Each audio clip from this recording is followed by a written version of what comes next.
Daniel Farke haters, this video's for you. Let's discuss what your expectations were for the Premier League season. So, I'm Jason, I'm from the West Yorkshire Football Show. Thanks for dropping in. As most of you know that will watch the show on a regular basis, I am a Daniel Farke fan, I'm a supporter, but most importantly, I'm a supporter of Leeds United. The only thing that matters to me is the Leeds United result. I don't care, really, who the manager is, who the players are as such. Obviously, you grow certain attachments to certain players and certain managers based on how their experience to Leeds United goes. But I care about the way that my team produce on the pitch. Now, so far this season, we've seen an extremely competitive Leeds United. Excuse me. Outside of the Arsenal game, in every single game, we've been very competitive. We've been in most of the games. We've taken good points against Everton, Wolves, Newcastle, Bournemouth. We've seen our team being capable of not only beating teams, but competing against teams that have got far higher budgets, far better players, far better managers on paper as well. That tells me that the manager is able to close the gap. He's able to set his team up in such a way with such a motivation in which they're able to bridge the gap to better performing teams. My question to the Leeds United fans this week that have been hammering Daniel Farke online after a 2-0 loss at Burnley. Is a 2-0 loss at Burnley ideal? No. Is it the end of the season? No, it's not. My question to you, after 8 games of the Premier League season, with 8 points, sat in 15th place, was what were your expectations? What were your expectations throughout these 8 games? My expectations, if I'm totally honest with you, were to see probably hidings against Spurs and Arsenal and Newcastle and probably Bournemouth as well, given the way that they'd started the season.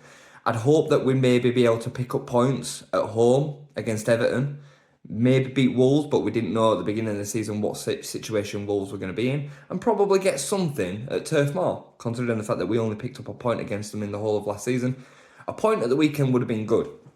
Now, the fact that we sit on 8 points, and not only that, we sit on 8 points in the confidence that we know we're able to compete.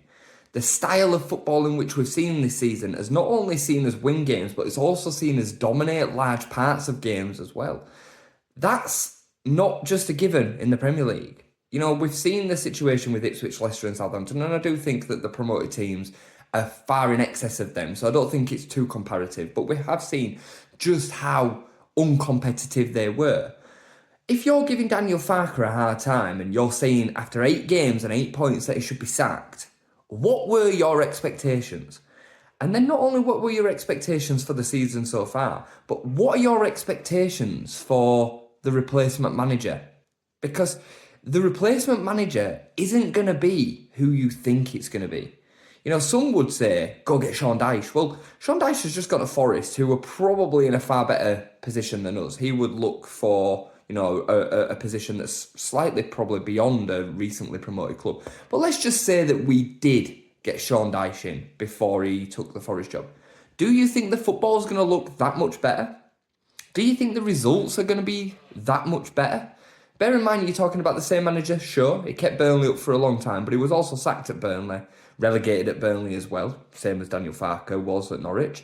And he was also sacked at Everton for playing stinky football and taking them towards relegation.